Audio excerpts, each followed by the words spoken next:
Here's the way we see it. Queen-like control of xenomorphs pops up all over the alien canon and extended lore.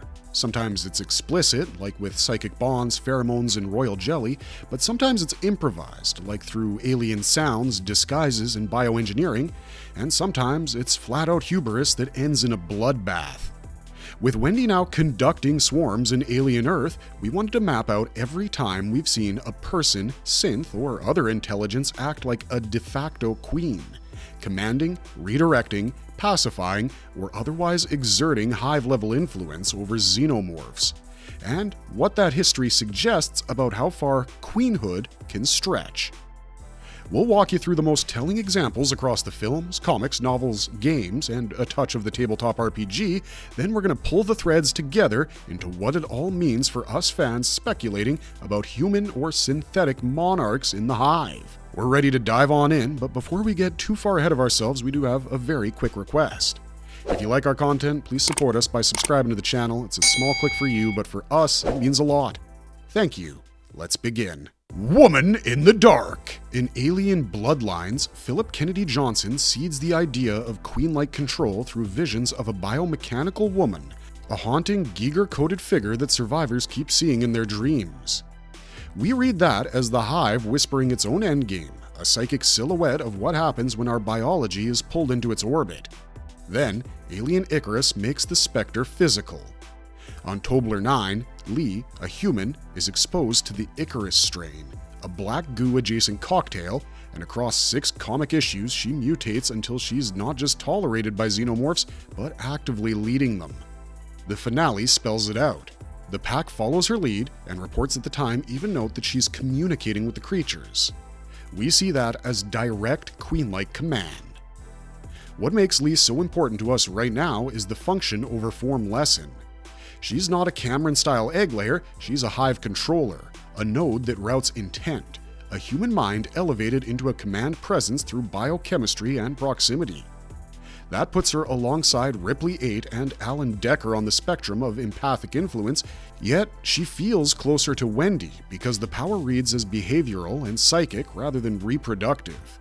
If we're building theories for Alien Earth, Lee gives us cover to argue that a person can borrow the crown through signal, scent, and trance. We don't need a throne room, we need a mind that the hive recognizes as its own.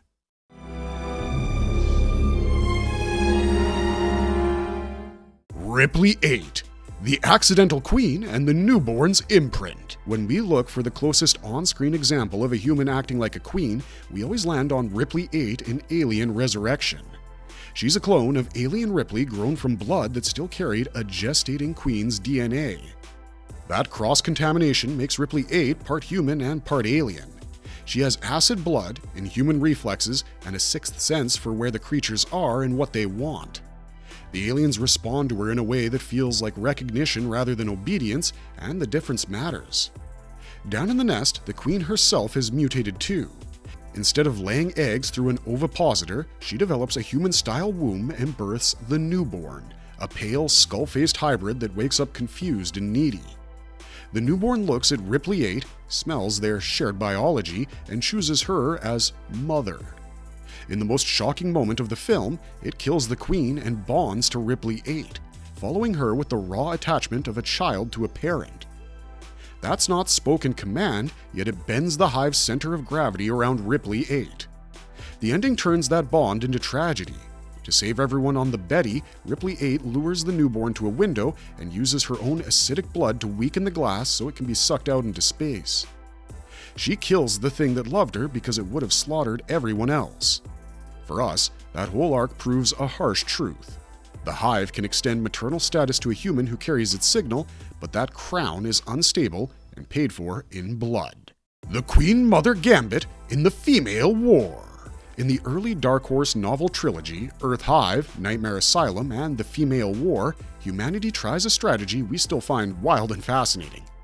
Instead of wrestling drones in laboratories, the plan is to go up the chain of command and steal the biggest voice in the species. The characters mount a mission to the aliens' homeworld to capture a Queen Mother, the monarch whose presence can influence queens and hives across vast distances. We read it as a heist story wrapped around a military operation. They fight through nests, bait the queen mother into a trap, and haul her out alive. The goal isn't to pet a monster, it's to use her call like a radio tower. Back on the human side, the queen mother's broadcast becomes a lever. The heroes use it to lure xenomorph hordes away from population centers and into killing zones where nuclear fire, toxin dumps, and brute force finally make a dent. The story treats the leverage as real but dangerous.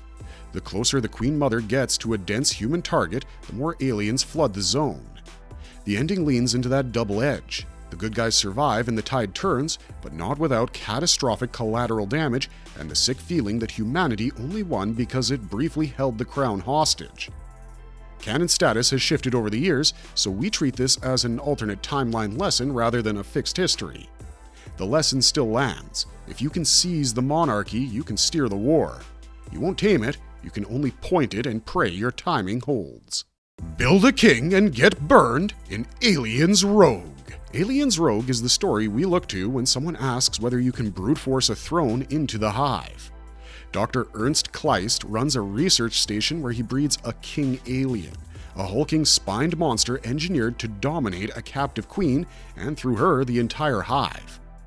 On paper, the logic is simple.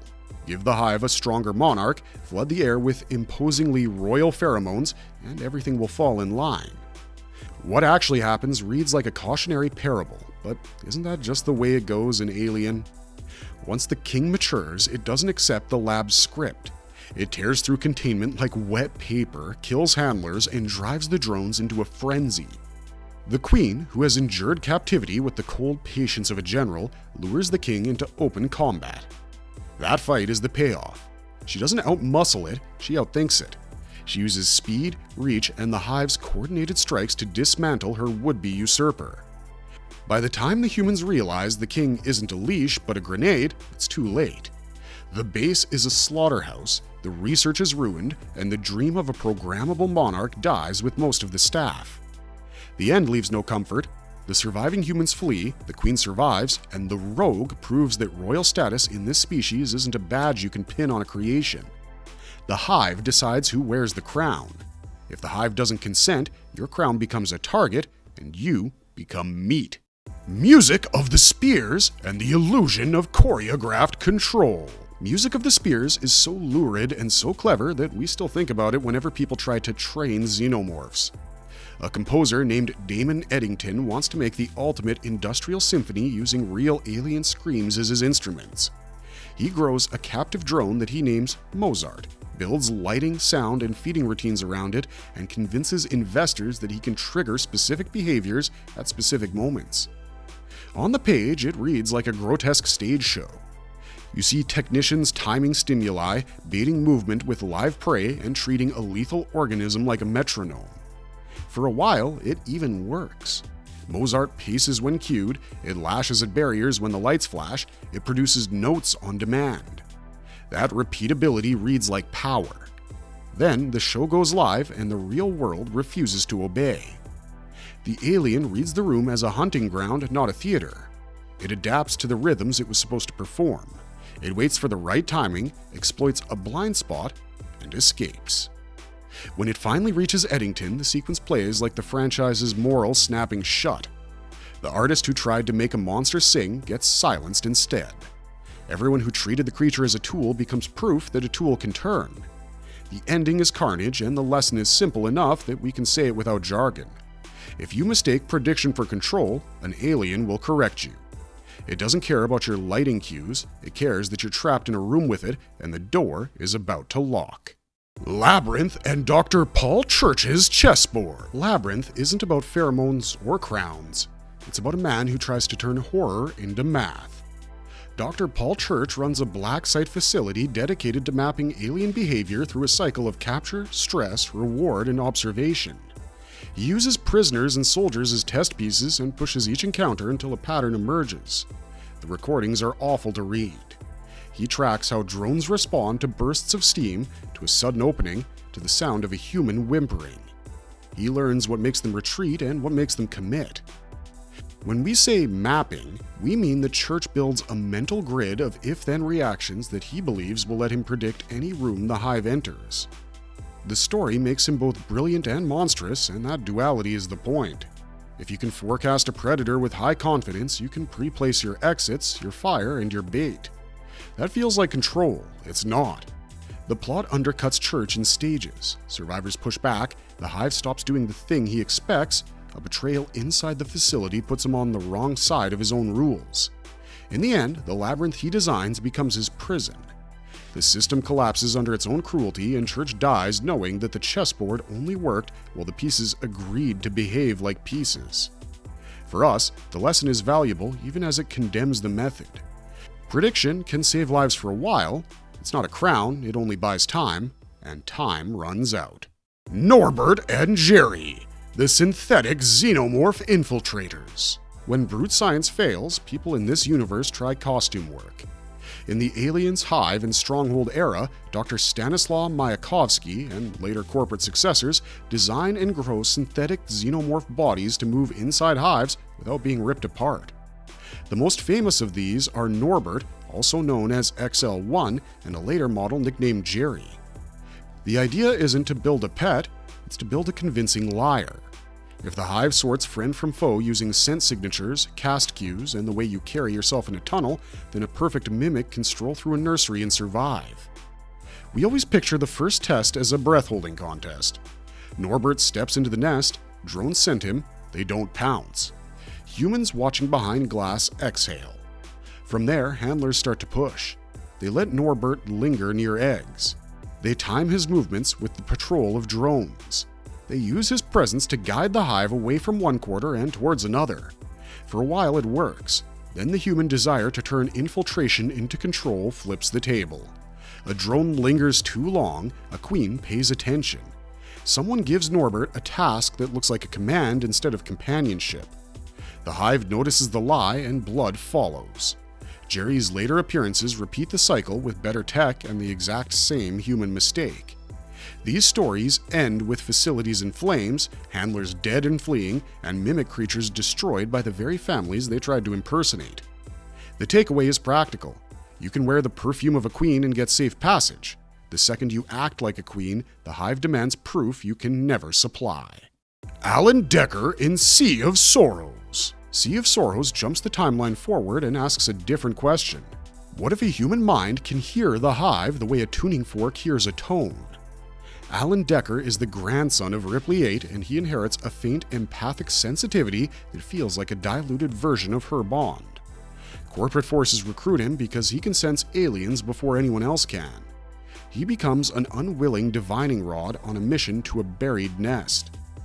We read his chapters with a mix of fear and sadness because the closer he gets to a queen, the more that sensitivity turns into pressure. The queen doesn't speak in words, she pushes. She fills Decker's head with direction and need. He starts to move because she wants him to move. That's queen-level influence asserting itself across species lines. The action around him is classic disaster stuff. A dig site wakes the hive, Marines die in tunnels, corporate spokespeople lie. Decker is yanked between using his gift to save people he can touch and the pull to serve a monarch he can't see. In the end, he breaks the spell enough to help end the crisis, but the cost is heavy. He carries the echo of that voice with him. The novel treats him as proof that queen influence can draft a human into the chorus and that a human can shout back long enough to matter. For our purposes, Decker sits on the same spectrum as Ripley 8 and, in spirit, Wendy.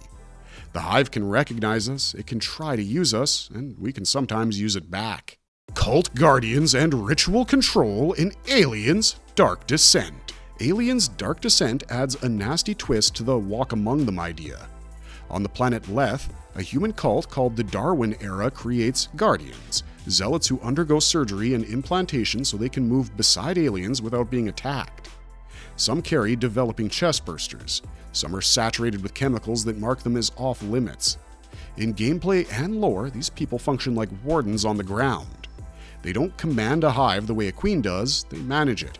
They open doors and close them. They traffic in hosts. They stand between the drones and ordinary colonists and decide who gets fed to the brood. When we follow that thread to its inevitable conclusion, we see a civilization trying to turn a predator into a god, and the god accepting the worship only as long as the sacrifices keep coming. The plot makes that bargain visible. The cult's rituals work until an outside action breaks their rhythm. A Marine team arrives, a Guardian fails a test, a Queen changes priorities. Once the pipeline of hosts stutters, the "don't eat me" aura cracks, and the hive treats its servants like any other meat. The ending wipes the cult off the board in fire and panic. What sticks with us is how close this comes to real control while never truly achieving it. The Guardians prove that if you can make yourself useful to a hive, you can control access, movement, and timing. You just can't control the outcomes once the hive's needs change.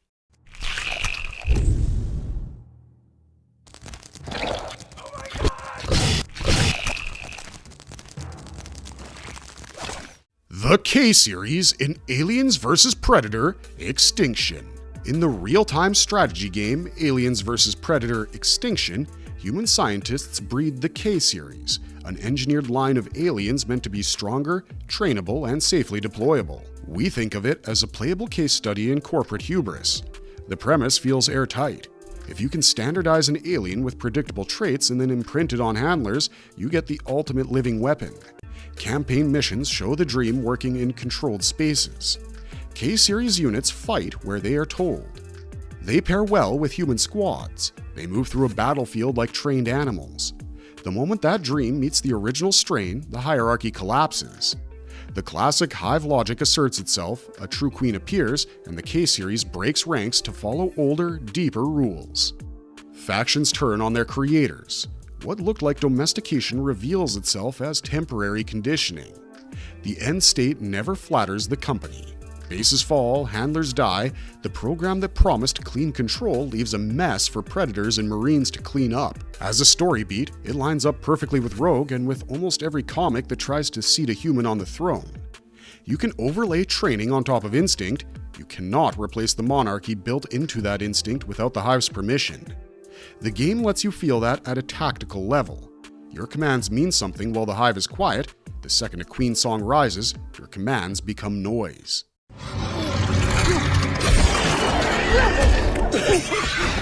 Pheromones, pacification, and moving like they do in Defiance and the RPGs. Aliens Defiance follows Marine Zula Hendricks and the security synthetic Davis-01 as they spend an entire series denying Weyland-Yutani the specimens it craves. What we love about this run is how practical their control looks.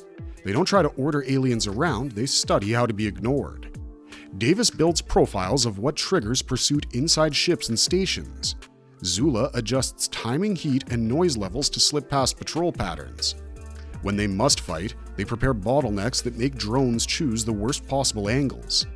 In a few arcs, you see hints of pheromonal masking and odor control gear, the kind of field tech that buys you a few extra seconds before a drone decides your prey. If you play the modern alien tabletop RPGs or strategy titles, you see the same ideas formalized. Characters earn perks that extend detection windows. Items exist to cut scent. Squad procedures teach you to move in a way that doesn't light up the Hive's threat board. None of that makes you a queen, it makes you invisible long enough to get work done. The endings of these stories underline that trade. Zula and Davis survive by outplanning rooms, not by bending the Hive to their will.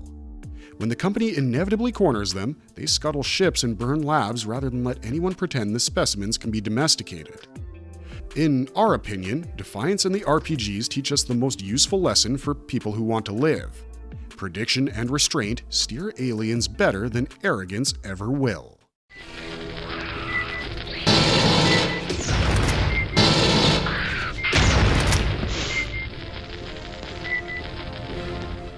Xenoborgs and the failure of literal control. In 1999, Rebellion's Aliens vs. Predator introduced the Xenoborg, a cyborg built from xenomorph biology and human machinery. On the surface, it looks like the dream solution for a corporation that wants results. Bolt weapons onto a drone, wire its instincts into a targeting system, put a human operator in the loop, and if you do that, you don't need pheromones or empathy. You have a remote-controlled monster. The fiction around Xenoborgs plays out the ugly truth step by step. The more hardware you add, the more you have to suppress the organism's own priorities. The more you suppress these priorities, the more brittle the control becomes. In missions and logs, you see units that obey until a signal drops, a cage opens, or a queen gets close enough to make every implanted rule feel small. Once the biological side asserts itself, the machine side becomes a liability. The Xenoborg doesn't half obey, it turns on whatever's closest. The ending of any scenario that relies on them is predictable. The facility loses power, the safety interlocks fail, and the very things meant to protect the staff become the fastest killers in the building. We read Xenoborg stories as the far end of a straight line that starts with pheromone masks and ends with guns welded to mandibles. Along that line, control looks stronger while it's actually getting weaker because every added layer depends on a perfect day. Aliens don't give you perfect days, they give you a room, a mistake, and a consequence. Unfortunately, that brings us to the end of this video. If we've missed a favorite deep-cut instance, some of the deadliest of the species and crossover oddities get pretty wild, please let us know in the comments section down below, maybe we'll make a video out of it. We'll layer it into our queen logic and see where it fits. Back to Alien Earth, though, we're really excited to see how the character of Wendy is going to behave in the season finale after seeing her using the Xenomorph like a weapon, slaughtering the militia left and right. We're really looking forward to the final episode of Season 1, and dare we say, the first episode of Season 2. That said, we do a ton of Alien videos every day, so if you liked what you saw here, drop a like and sub for us. Be marvelous, be safe, and peace out.